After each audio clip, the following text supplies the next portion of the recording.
नमस्कार, मी पंजाब डक. आज आहे 11 एप्रिल 2026 आणि राज्यातल्या सर्व शेतकऱ्याचा हळद काढणी चालू आहे, कांदा काढणी चालू आहे, गहू देखील थोडेफार राहिले आहेत. नंतर शेतकऱ्याचे मेसेज आलेत की आता परिस्थिती काय राहील, अवकाळी पाऊस येईल का.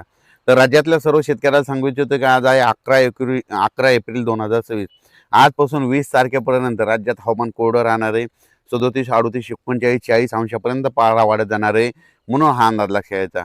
पण राज्यातल्या सर्व शेतकऱ्याला सांगतो की ज्यांच्याकडे हळद असेल, कांदा असेल, तुम्ही काय करा, 20 ते 24 एप्रिलच्या दरम्यान राज्यात परत अवकाळी पाऊस आणि काही ठिकाणी गारपीट आणि काही ठिकाणी अवकाळी पाऊस पडणार आहे, म्हणून हे अंदाज लक्षात यायचा. मग सांगायचं झालं तर सुरुवात कशी होणार आहे, तर 20 एप्रिलला काय होणार आहे, तसं तर 19 एप्रिलला म्हणजे साताऱ्यापासून कोल्हापूर, सातारा, राधानगरी, त्याच्यानंतर पुणे, महाबळेश्वर, इगतपुरी आणि नाशिक ह्या पट्ट्यामध्ये काय होणार आहे, 20 तारखेपासून 20, 21, 22, 23च्या दरम्यान म्हणजे त्या पट्ट्यामध्ये पाऊस येणार आहे. पुणेकरांना गारपीट पाहायला भेटणार आहे, परत पाऊस पाहायला भेटणार आहे, गारपीट पाहायला भेटणार आहे. मुंबईकरांना गारपीट पाहायला भेटणार आहे. कल्याण, मुंबई, डोंबिवली, ठाणे त्या भागात मुंबईच्या लोकांना देखील गारपीट देखील पाहायला भेटेल, पाऊस देखील अवकाळी पाहायला भेटेल, म्हणून हा अंदाज त्या शेतकऱ्यांनी लक्षात घ्यायचा. मग त्याच्यानंतर राज्यातले पूर्व विदर्भ, पश्चिम विदर्भ आणि मराठवाड्यातल्या आणि उत्तर महाराष्ट्रात काय परिस्थिती राहणार, तर पूर्व विदर्भातल्या शेतकऱ्याला सांगू इच्छितो की तुमच्याकडं 22, 23, 24च्या दरम्यान म्हणजे 22, 23, 24च्या दरम्यान 1-2 दिवस तुमच्याकडे देखील पाऊस येणार आहे.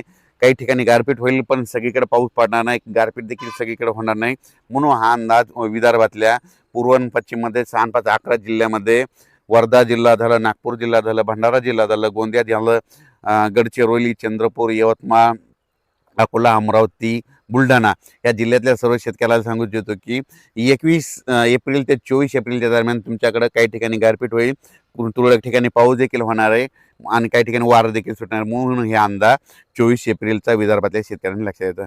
त्याच्यानंतर मराठवाड्यातल्या शेतकऱ्याला सांगू इच्छितो की मराठवाड्याकडं म्हणजे मराठवाड्यामध्ये नांदेड जिल्हा झालं, हिंगोली जिल्हा झालं, परभणी जिल्हा झालं, लातूर जिल्हा झालं, बीड जिल्हा झालं, धाराशिव जिल्हा झालं, जालना जिल्हा झालं, संभाजीनगर जिल्हा झालं. त्या परभणी जिल्ह्यातल्या 7 जिल्ह्यातल्या लोकांना सांगू इच्छितो की ज्यांचा हळद असं तर तुम्ही काय करा, 20 तारखेपर्यंत काढून झाकण्याची तयारी ठेवा, कारण की 21 नंतर काय होणार, 21 पासून ते 24 या दरम्यान परभणी जिल्ह्यात देखील वेगवेगळ्या भागात भाग बदलत तुरळक ठिकाणी पाऊस पडणार आहे, म्हणून हा अंदाज लक्षात यायचा. लातूर जिल्ह्यात देखील काही भागात गारपीट होईल, धाराशिवकडे देखील थोड्याफार प्रमाणात गारपीट होईल, बीड जिल्ह्यात देखील गारपीट होईल, नांदेडकडे देखील काही भागामध्ये गारपीट होईल, पण गारपीट सगळीकडे होणार नाही, तुरळक ठिकाणी होणार आहे, म्हणून हे मराठवाड्यातल्या सर्व शेतकऱ्यांनी अंदाज लक्षात यायचा. आणि पाऊस देखील सर्वदूर पडणार नाही, फक्त अवकाळी येणार आहे, अवकाळी सगळीकडे पडत नसतं, म्हणून हे देखील मराठवाड्यातल्या शेतकऱ्यांनी लक्षात यायचं. उत्तर महाराष्ट्राकडे उत्तर महाराष्ट्राकडे सर्वप्रथम अहिल्यानगर म्हणजे अहिल्यानगर जिल्ह्यातले सर्व शेतकऱ्याचे कांदे काढणं चालू आहे. काल मी गेल्याच्या नंतर पाहिलं तर कांदे काढणं चालू आहे, लगभग सुरू आहे कांदे काढण्याची. अहिल्यानगर झालं, नाशिक जिल्हा झालं, नंदुरबार जिल्हा झालं, धुळे जिल्हा झालं, जळगाव जिल्हा झालं, त्या सर्व शेतकऱ्याला सांगू इच्छितो की तुमच्याकडं म्हणजे 21 तारखेपासून ते 24 तारखेच्या दरम्यान 2 दिवस तुमच्याकडं अवकाळीचं सावट राहणार आहे, म्हणून हा अंदाज लक्षात यायचा. तुरळक भागात थोडीफार गारपीट होईल, म्हणून हे देखील लक्षात यायचं. सर्वदूर काही पाऊस पडणार नाही, अवकाळी पाऊस पडणार आहे, काही ठिकाणी वारं सुटणार आहे, पण थोडं अवकाळीचं सावट आहे, म्हणून हे लक्षात यायचं. म्हणजे काय होतंय की एक पूर्वकल्पना म्हणून हे अंदाज 21 ते 24 एप्रिलचा दिला जाईल. त्याच्यानंतर कोकणपट्टीमध्ये तुम्हाला सांगू इच्छितो की नंदुरबारपासून मुंबई, कल्याण, ठाणे, मुरबाड, त्याच्यानंतर इगतपुरी, त्याच्यानंतर इकडं संगमनेर, जुन्नर, सिन्नर, आंबेगाव तालुका, त्याच्यानंतर पुणे जिल्हा, त्याच्यानंतर महाबळेश्वर, सातारा जिल्हा, कोल्हापूर जिल्हा, तसंच इकडं बेळगाव, कर्नाटक ह्या पट्ट्यातल्याच कोकणपट्ट्याच्या शेतकऱ्याला सांगू इच्छितो की तुमच्याकडं मात्र 19 तारखेलाच वातावरणात बदल होणार आहे. काही ठिकाणी गारपीट देखील पाहायला भेटणार. पुणेकरांना परत एकदा काही भागात गारपीट पाहायला भेटणार आहे. मुंबईमध्ये ठाणे, कल्याण, इगतपुरी, विठ्ठलवाडी त्या परिसरात गारपीट पाहायला भेटणार आहे. त्याच्यानंतर संगमनेरकडे देखील गारपीट पाहायला थोडी भेटत. त्याच्यानंतर जुन्नर, आंबेगाव तिकडल्या पट्ट्यामध्ये नारायणगावकडे देखील गारपीट थोडी पाहायला भेटत. त्याच्यानंतर सातारा जिल्ह्यात देखील गारपीट पाहायला भेटणार, म्हणून हे अंदाज लक्षात यायचा. म्हणजे सांगायचं झालं तर 21 एप्रिल ते 24 एप्रिलच्या दरम्यान राज्यात भाग बदलत तुरळक ठिकाणी अवकाळी पावसाचा अंदाज आहे. खूप काही मोठा पडणार नाही, पण अवकाळी येणार आहे, म्हणून ज्यांची हळद असेल तर तुम्ही झाकण्याची तयारी ठेवायची. तसेच काल काय झालं, प्रसार माध्यमातून बऱ्याच ठिकाणी म्हणजे 2026चा एल निनो असल्यामुळे दुष्काळ पडणार अशा बऱ्याच बातम्या पसरत आहेत, न्यूज पसरत आहेत. तर सर्व शेतकऱ्याला सांगू इच्छितो की 2026ला म्हणजे दुष्काळमध्ये कसं असतं की त्या साली काहीच येत नसतं.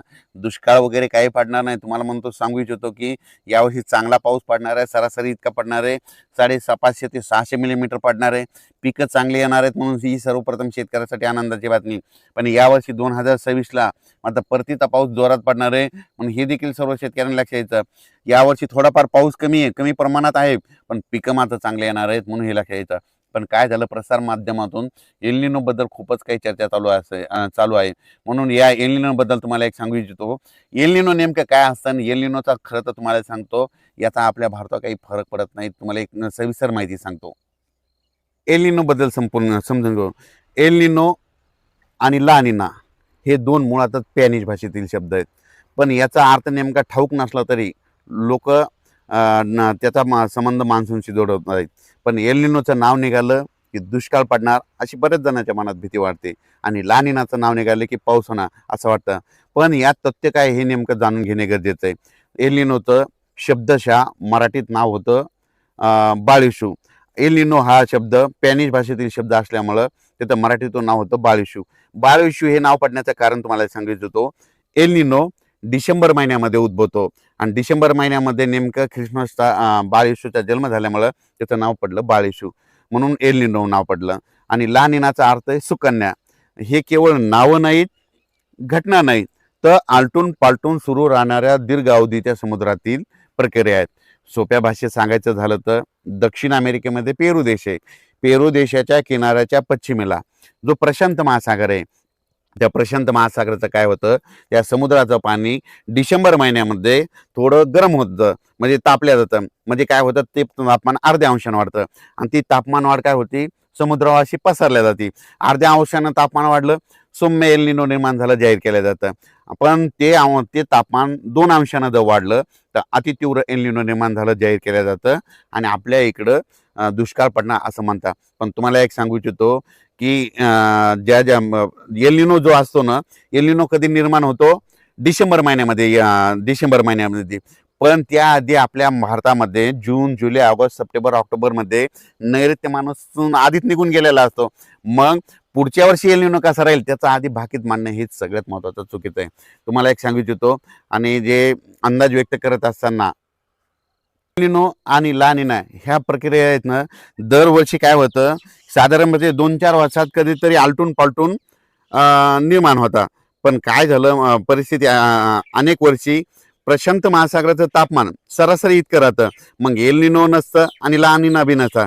या उलट नैऋत्य मान्सून हा कधी न चुकता दरवर्षी भारतावर येतो. म्हणून मान्सूनचा आणि एल निनो अथवा ला निना याचा सरळ घनिष्ठ संबंध लावता येत नाही. पण एल निनो असो या नसो, मान्सून त्याच्यानुसार भारतावर येणार हे नक्की आहे. पण भारतीय मान्सूनच्या प्रक्रियेत उत्तर गोलार्धातील संपूर्ण युरोशिय खंड आणि दक्षिण गोलार्धातील हिंदी महासागर यांचा सहभाग असतो. म्हणून या विस्तीर्ण प्रदेशातील वातावरण, समुद्रात जे काही घडतं त्याचा भारतीय मान्सूनवर प्रभाव पडल्याशिवाय राहत नाही. हिंद महासागराचं तापमान सर्वत्र सारखं नसतं. त्याचा पूर्व आणि पश्चिम भागातील तापमानामध्ये जी तफावत असतं तिचे मान्सून परिणाम होतो. तिबेटच्या उंच पठारावरील हवामानाचा भारतीय हवामानावर परिणाम होतो. हिवाळ्यातील हिमपर्वतीच्या क्षेत्रात हिमवृष्टी होते, तिचाही मान्सूनचा प्रभाव पडतो. मध्य आणि उत्तर भारतातील उन्हाळी तापमानाचा मान्सूनचा पर्जन्यमानाशी संबंध आहे.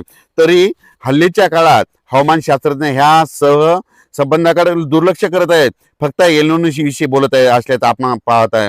त्यामुळे सामान्य माणसाचा असा गैर होत चालला आहे की बलशाही भारतीय मान्सून जणू एल निनोच्या हातची कटपुटली आहे, आणि एल निनो हा आपल्या मान्सूनचा एकमेव सूत्रधार आहे असं वास्तविक वाटायलंय. पण वास्तविक पाहता परिस्थिती नाही. हल्ली आपण पहिली गोष्ट पाहत असतो, आगामी काळात एल निनो हा म्हणजे सांगायचं झालं तर डिसेंबरमध्ये म्हणजे ख्रिसमसच्या सुमारात काय होतं, त्यावेळेस प्रबळ होतो. म्हणजे डिसेंबरमध्ये ज्यावेळेस एल निनो सक्रिय होतो, पण त्यावेळेस तुम्हाला सांगू इच्छितो आपल्या म्हणजे भारतावर नैऋत्य मान्सून आधीच येऊन गेलेला असतो, आणि पुढच्या वर्षी एल निनो कसा राहील त्याचा आधी अंदाज बांधणं म्हणजे हे योग्य ठरत नाही. म्हणजे एल निनोचा नुसता अंदाज बांधून जर आपला भारताचा अंदाज दिला तर हे योग्य ठरत नाही. मग तुम्हाला एक सांगू इच्छितो, याला बऱ्याच काही कारणीभूत गोष्टी असतात. म्हणजे तिबेटचे उंच पटा, तिथलं तापमान कसं असतं, म्हणजे भारतामध्ये यावर्षी हिमवृष्टी कशी झाली त्याच्यावर देखील अवलंबून असतं.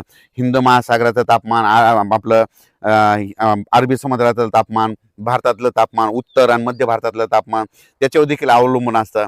पण हल्लीच्या काळी काय झालं माहिती आहे का, एल निनोबद्दल सांगतात, पण तुम्हाला एक सांगू, वास्तविक पाहता परिस्थिती नसते. एल निनो असो या नसतो, भारतावर मान्सून येणार ते येणार, येतो तर येतोच, मग हे लक्षात घ्यायचं. हे तुम्हाला सांगू इच्छितो. परत एकदा सांगतो, एल निनो हा डिसेंबरमध्ये काय होतो, उद्भवतो, म्हणजे दक्षिण अमेरिकेच्या पेरू देशामध्ये. आणि डिसेंबरमध्ये आपल्या महाराष्ट्रामध्ये, भारतामध्ये थंडी असते. मग एल निनो डिसेंबरमध्ये उद्भवल्याच्या नंतर त्यावेळेस नेमकं तुम्हाला सांगतो, आपला जे नैऋत्य मान्सून आहे तोपर्यंत निघून गेलेला असतो. मग निघून गेल्याच्या नंतर मग पुढच्या वर्षी डिसेंबरमध्ये कधी एल निनो कसा निर्माण होणार हे आधीच अंदाज बांधणं हे फारसे विश्वासार्थ ठरत नाही. म्हणून तुम्हाला सांगतो, एल निनो असो या नसो, दरवर्षी आपल्या भारतावर मान्सून येणार ते येणार, येतो तो येतच, हे लक्षात येतं.